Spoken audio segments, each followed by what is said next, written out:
The war had become background noise across the galaxy. A constant, bitter stalemate between the Galactic Coalition and the Zaltor Empire. 73 years of deadlock, draining resources, lives, and hope. Planets changed hands like poker chips. No side gained enough ground to declare progress, but both had lost enough to feel it deep in their bones. The Coalition's founding races, diplomatic, logical, efficient, fought as best they could. Their fleets were precise, their logistics unmatched, but they lacked the instinct to break the enemy. The Zaltor didn't suffer from such deficiencies. They were bred for war, their society structured entirely around dominance, expansion, and biological superiority. They didn't negotiate. They consumed. By the third generation of soldiers, the war was no longer about peace or power. It was about endurance. The Coalition couldn't afford to lose, but they didn't know how to win. The Zaltor didn't know how to stop. Attrition favored the cruel. Coalition morale slipped into a silent decay. Recruitment slowed. Strategic councils began discussing collapse mitigation in whispers. None dared admit it out loud, but the consensus formed: they were losing. In desperation, the Coalition remembered a species they'd long dismissed.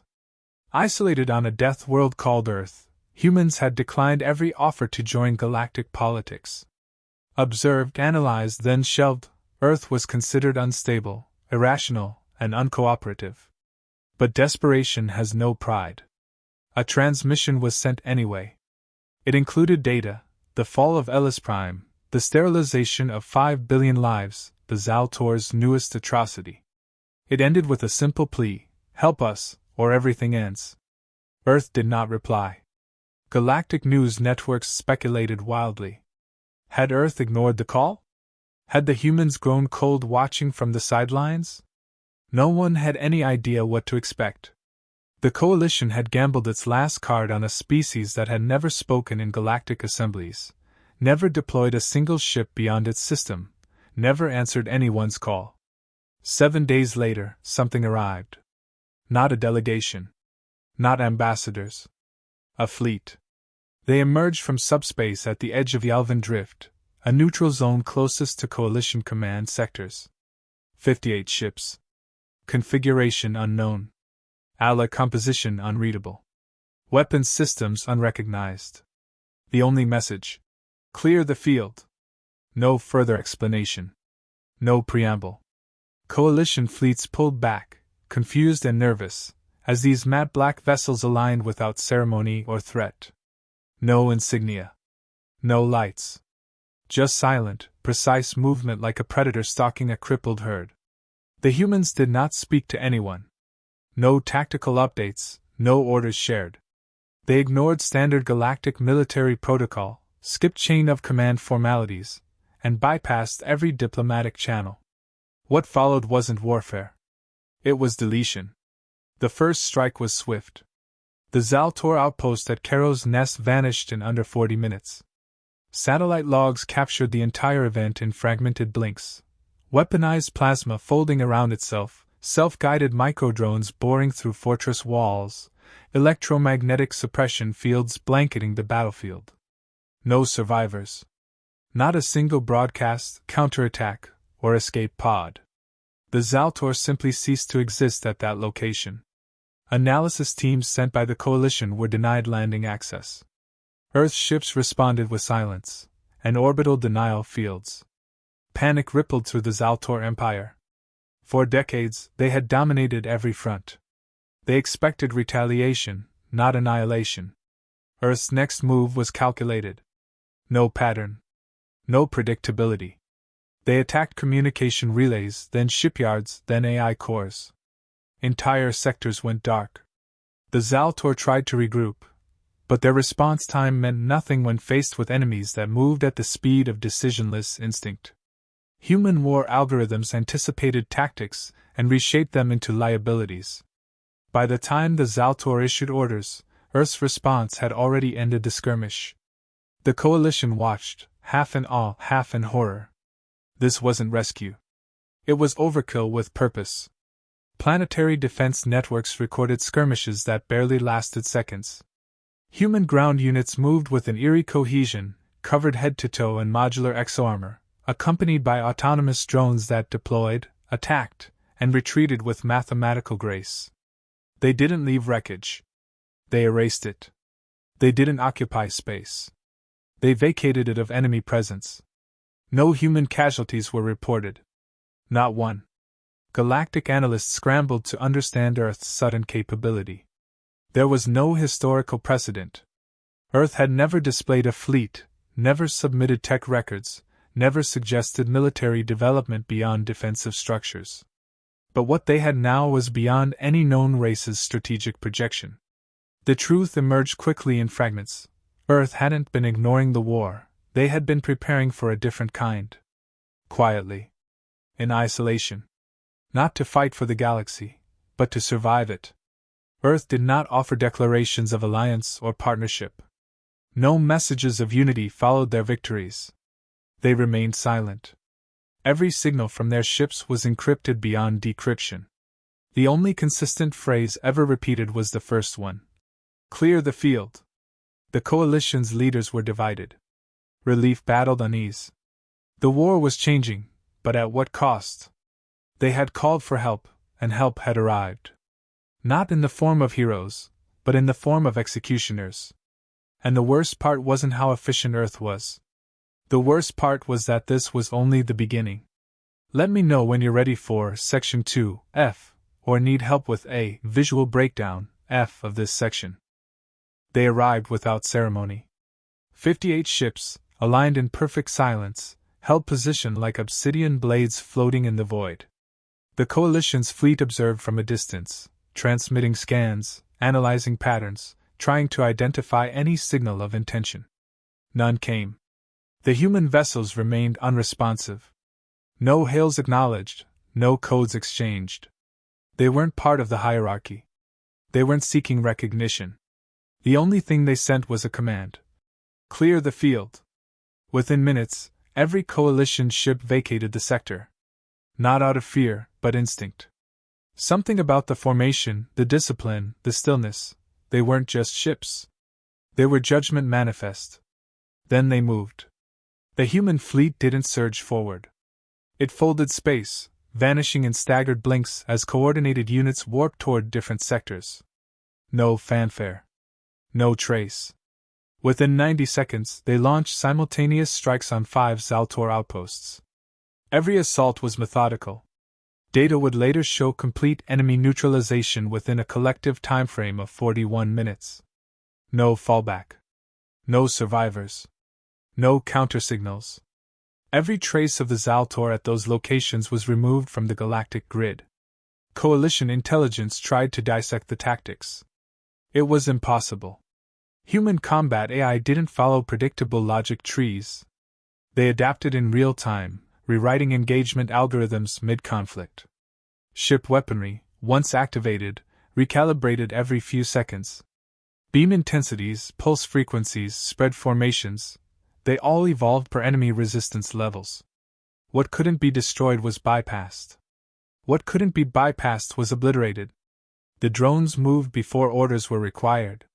Clouds of them, so densely packed they mimicked solid matter, descended into planetary atmospheres. Their objectives varied. Some detonated inside Zaltor barracks, others embedded themselves into command structures, releasing localized quantum disruption pulses that reduced everything within 10 meters to inert ash. The drones weren't deployed. They were released, like instincts given form. Coalition commanders watched from secure channels. They noted the absence of hesitation. Human forces didn't retreat. They didn't regroup. Their battlefield presence was short and total. Enemy forces were targeted not for resistance, but for relevance. Anything critical to the Zaltor's command structure was prioritized, eliminated, and discarded without pause. But it was the silence that disturbed the observers most. Human soldiers never spoke. No calm chatter. No broadcasts. Even captured surveillance feeds showed Marines operating like synchronized machinery. Full-body armor, reinforced with energy-reactive mesh, shifted colors to match terrain. Their motion was fluid, deliberate, and silent. even when walking through fire. They didn't respond to distress signals. They didn't offer surrender terms. They never acknowledged the enemy as sentient beings. Only targets. Only tasks.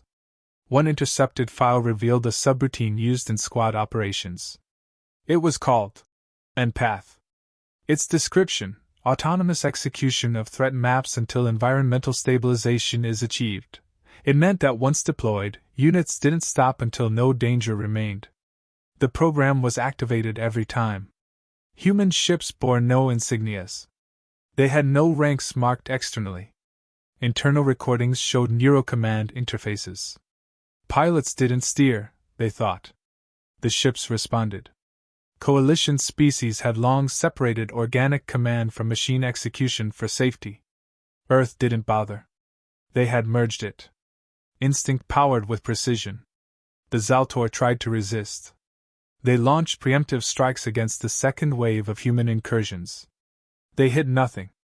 Human vessels phased between gravimetric folds, slipping through detection nets like wind through mesh. By the time Zaltor missiles hit their targets, those targets were illusions, plasma echoes set by decoy systems. The real vessels struck from blind angles, cutting through capital ships and surgical arcs. Their weapons didn't explode. They erased.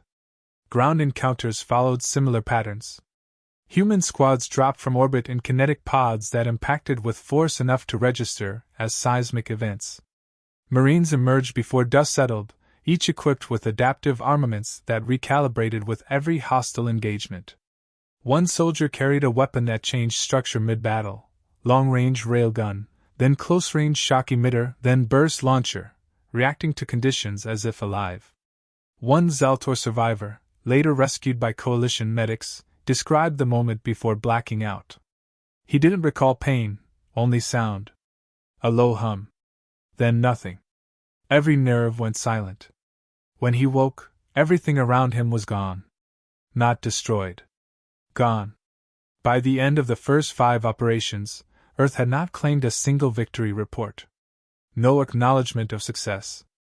No lists of objectives achieved. Just absence. Silence returned to every sector touched by their presence. Zaltor colonies didn't surrender. They couldn't. There was no one left to do so. Coalition leaders convened in a closed session, attempting to issue diplomatic overtures to Earth. None were answered. Earth had not arrived to participate. They were not allies. They were a conclusion. And every transmission from Earth's side of the war, encrypted, minimal, contained one phrase repeated with chilling consistency. Proceeding with objective. 5-hour window active. Let me know when you'd like Section 3F next, or want help designing AI voiceover narration cues F for your faceless video. The Coalition wanted answers. Their analysts dissected every data packet Earth's fleet transmitted, but the encryption held. They turned to Earth's archived broadcasts, old transmissions, digital cultural imprints. They needed to understand what drove a species to fight like this, without hesitation, without communication, without hesitation. What they found changed everything they believed about sentient warfare. Humanity had never known peace as a constant. Every century of their history was carved with conflict. Wars not just for land or power, but for survival, ideology, vengeance. They had fought among themselves more viciously than any known species ever had against an external enemy. Entire nations built around conflict. Empires fell, reformed, collapsed again. Yet every time they burned, they rebuilt faster. Harder. Smarter. Pain refined them. Scar tissue became strategy. Unlike the Coalition, which evolved through consensus and unity, Earth's evolution was pressure-forged. Catastrophes didn't crush them, they shaped them. Nuclear brinkmanship taught them caution. Cyber wars honed their digital acumen. Climate collapse didn't kill them, it made their infrastructure redundant-proof. No species in Coalition history had built so much from such a chaotic base. It wasn't adaptability alone. It was a refusal to break. Their military doctrine wasn't written for current threats. It was designed for worst-case scenarios no one else dared consider. Extraterrestrial invasion drills were standard in Earth militaries 2 centuries ago. Total communications loss, orbital denial, AI subversion, simulated, tested, resolved. They didn't prepare for wars they were fighting. They prepared for wars that hadn't happened yet. While the galaxy debated regulations on weapon development, Earth quietly perfected theirs under continents and in silent orbital factories. Human soldiers weren't just trained, they were engineered. Not physically, but cognitively. Emotional tolerance drills, Neuralink adaptability, anti-psychosis conditioning. They didn't just train to obey, they trained to adapt faster than failure. Each Marine operated under independent logic trees, capable of functioning without a chain of command indefinitely. Their exosuits weren't armor, they were learning extensions of their bodies. Every step, gesture, motion, recorded, analyzed, optimized in real time. Their AIs weren't assistants. They were field commanders, war architects, decision-making entities granted authority beyond human reach during operations. Coalition races feared the loss of control to machines. Earth had embraced it. Not because they trusted AIs more, but because they trusted themselves to build ones they could lose to if necessary. That paradox bred ruthless efficiency. Every ground unit carried a command override implant. In the event of incapacitation or psychological collapse, the AI could take direct control of motor functions to finish objectives.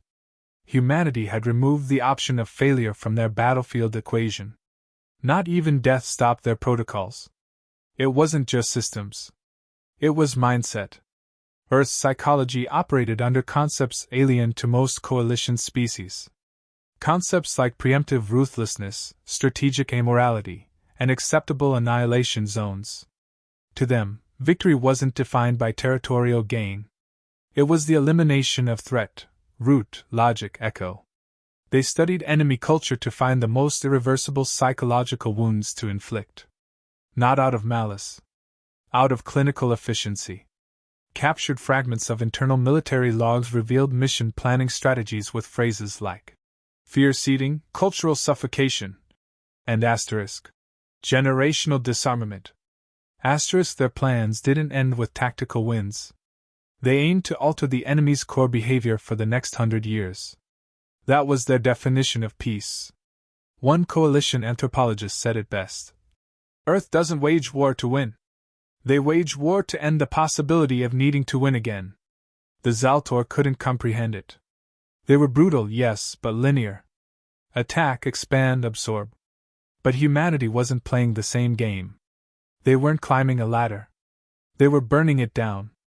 And the Zaltor realized it too late. Their empire wasn't just under attack, it was being systematically dismantled by a species that treated war like surgery. No emotion. No waste. Only precision. The coalition realized something else, something worse. Earth hadn't responded to their call for help out of desperation or alliance. They had waited. Observed. Calculated the moment where intervention would be most impactful and least wasteful. Their entrance wasn't emotional. It was mathematical. They chose the time, the place, the degree of involvement. Every strike was a lesson, every assault a proof of dominance. And when the operations ended, Earth didn't stay to assist with rebuilding. No peace terms. No stabilization offers. Just silence. Their fleets retracted exactly on schedule. 5 hours after initial deployment. Not a second more. What remained behind wasn't just wreckage, it was understanding. The galaxy had seen force. It had seen fury. But it had never seen Earth act. And now that it had, nothing would be the same. Let me know when you're ready for Section 4, F, *, the 5-hour war *, written with the same intensity and precision. At exactly 0000 hours Earth Standard Time, human fleets initiated what their internal operation logs labeled as full eclipse. No ceremonial launch, no countdown. Multiple subfleets exited fold space simultaneously across 17 conflict zones. Each ship knew its precise window, its phase sequence, its exit trajectory. They didn't maneuver for position. They arrived in position. 47 Zaltor-controlled systems were targeted in the opening minute. Not with brute force, but with strategic decapitation. Orbital platforms vanished as microfilament kinetic lances pierced their cores, bypassing shielding with nanosecond timing. Ground sensors couldn't register the strikes. The attacks occurred faster than their reaction algorithms could process. By the time alarms blared, their infrastructure was already gone. Human AIs directed simultaneous data warfare. Zaltor communication relays collapsed under intrusion waves that exploited logic gaps no coalition system had ever noticed. Command hubs received false orders. Fleet movement patterns were rewritten mid-transmission. Entire flotillas turned into friendly fire zones without realizing until impact. Human interference wasn't noisy. It was seamless, undetectable until it was too late. 45 minutes into the operation, Earth had complete orbital control over 10 high-priority sectors. Zaltor fleets didn't retreat. They scattered confused, jamming their own signals, caught in fabricated command loops. Coalition observers tried to assist but were locked out of secure comms. Earth's networks operated in closed ecosystems, layered with quantum lock systems that rendered external access impossible. Ground deployment began before the first hour closed.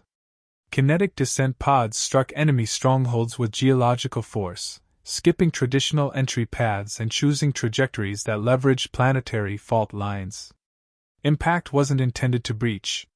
It was designed to destabilize terrain itself. Human units emerged midquake, using the chaos as camouflage, moving through shattered corridors before resistance could stabilize. Marine teams had no squad leaders.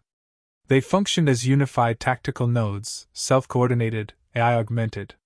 The enemy couldn't predict them because there was no central command to target. Orders came as probability updates, not instructions. Troopers reacted to shifting parameters faster than opponents processed threat. Within 90 minutes, 12 planetary defense grids were down. Power stations severed from command. Weather control hubs seized. Food distribution AI overwritten and locked in dead-end loops. The attacks weren't about destruction, they were about denial. Earth didn't just win control. They ensured the enemy couldn't retake it, even hypothetically. In orbit, human carriers launched autonomous weapons platforms that mirrored organic behavior. These weren't drones. They were airborne predators, programmed not just to strike but to stalk. They stayed silent, observed, struck only when enemies regrouped. The result was fragmentation.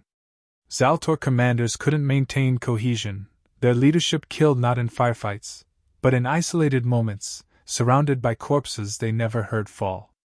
3 hours in, Earth's fleet initiated Phase 2.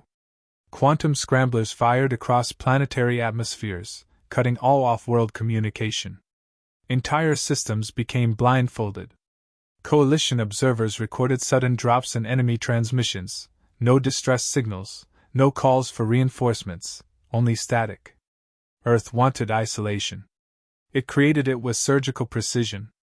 By hour 4, remaining Zaltor command clusters were under siege. Not bombarded.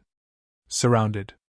Pressure applied from every vector until defensive firepower dwindled, then breached with synchronized zero-delay insertions. Soldiers entered before impact shockwaves cleared. Battles lasted minutes. Internal defenses were subverted before use. One control bunker received 17 Earth-based false access codes before the correct one arrived, embedded inside the last survivor's suit. At 4:31, fleet-wide communications shifted. No voices, just color-coded signal pulses among Earth ships. Final sequence initiated. Zaltor Central Command ships targeted simultaneously. No countdown. No preemptive scans. Energy weapons fired once per target. No double taps, no redundancy. Every shot calculated to terminate propulsion, core, and crew in a single pulse. It worked. The Empire's command collapsed without a word. In that final half hour, nothing moved. No retaliation. No reinforcements. Not because they couldn't, but because the hierarchy was gone. Earth hadn't dismantled a fleet. They'd erased an identity. By 5 o'clock, all human operations halted. Units extracted. Pods recovered. Autonomous weapons deactivated. Satellites self-destructed. Not a single Earth soldier remained in hostile territory. Their systems ran post-strike cleanups for 90 seconds, then purged themselves. The entire campaign concluded in exactly 5 hours. Coalition analysts confirmed it twice. Then again. No errors. No overlaps. 5 hours from initial strike to full system shutdown. 47 systems neutralized. 17 major Zaltor sectors lost. No human casualties. No friendly fire. No prisoners taken. The Zaltor Empire didn't surrender. They didn't negotiate. They simply stopped existing. And Earth never sent a summary. No final broadcast. Only one last packet, time-stamped and encrypted, sent to coalition leadership. It read, "Objective complete. Exiting theater.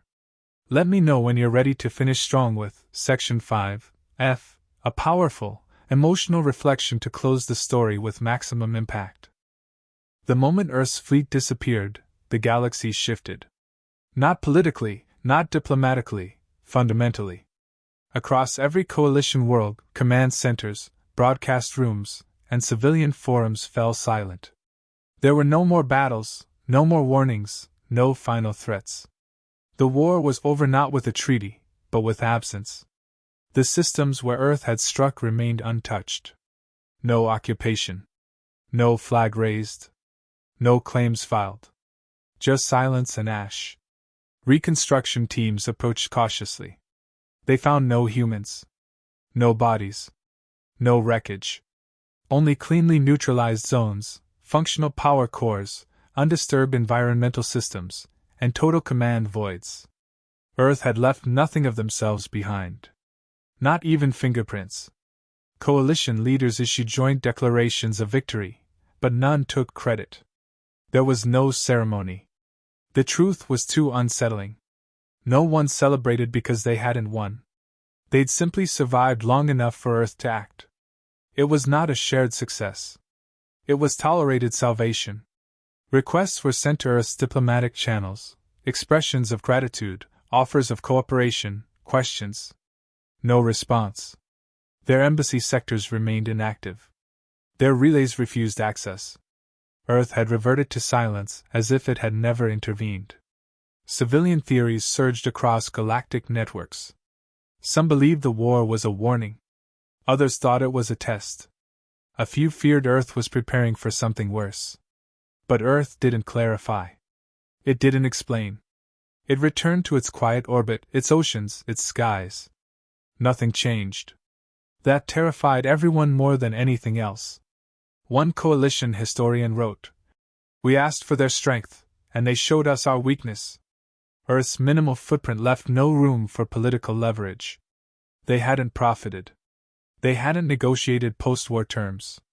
They hadn't annexed territory or demanded tributes. They didn't even request acknowledgement. They simply executed their role, then vanished. The implications were heavier than conquest. They weren't seeking power. They were asserting capability. The difference was paralyzing. Within weeks, military doctrines across the coalition were rewritten. Peacekeeping divisions adopted silent response models. Emergency drills referenced 5-hour intervention cycles. Command simulations began integrating Earth-based war scenarios, not to replicate their tactics, but to understand the impossibility of resisting them. It became clear that Earth didn't hold dominance through numbers or technology alone.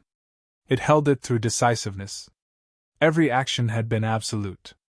Every decision final. No wasted movement. No second guesses. That was what unnerved their allies most. Earth didn't hesitate. Among the civilian populations, opinion fractured. Some viewed Earth as saviors, beings who did what no one else could. Others saw them as a looming threat, a quiet force that could erase empires in a working day. But regardless of stance, one reality was now accepted without debate: Earth could no longer be ignored. Their refusal to speak had become the loudest message in galactic history. Academies began teaching Earth history. Not as cultural curiosity, but as survival study. Their literature, warfare, psychology, evolution, each piece dissected to locate the engine behind their brutality and clarity. It wasn't hatred. It wasn't pride. It was focus. A trait that had mutated into doctrine. Humans didn't escalate. They executed. They didn't arrive early. They arrived when it mattered. And when they left, they took nothing except the reason they came. Coalition citizens began to wonder, if Earth could end a war in 5 hours, what would it do in 5 days? The answer didn't come. Earth didn't issue ultimatums or make examples of anyone. It simply resumed its silence. A silence that carried more weight than any threat the Zaltor had ever voiced.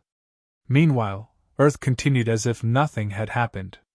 Civilian life proceeded. Markets opened. Children returned to school. Soldiers came home, mostly unnoticed, blending back into lives paused only briefly. There were no medals distributed. No national holidays declared. The war, for them, was a closed file. One message remained archived in coalition records. It had been sent in a short burst after the war concluded. Only once. It was transmitted in dozens of languages, but only contained a single phrase in each. "We don't want war. But if you bring it, we will end it. Quickly." It wasn't a threat. It was a boundary. And the galaxy understood. Earth hadn't joined the war to participate. It had joined to finish it. It didn't arrive as a partner or a savior, but as consequence. And then it left.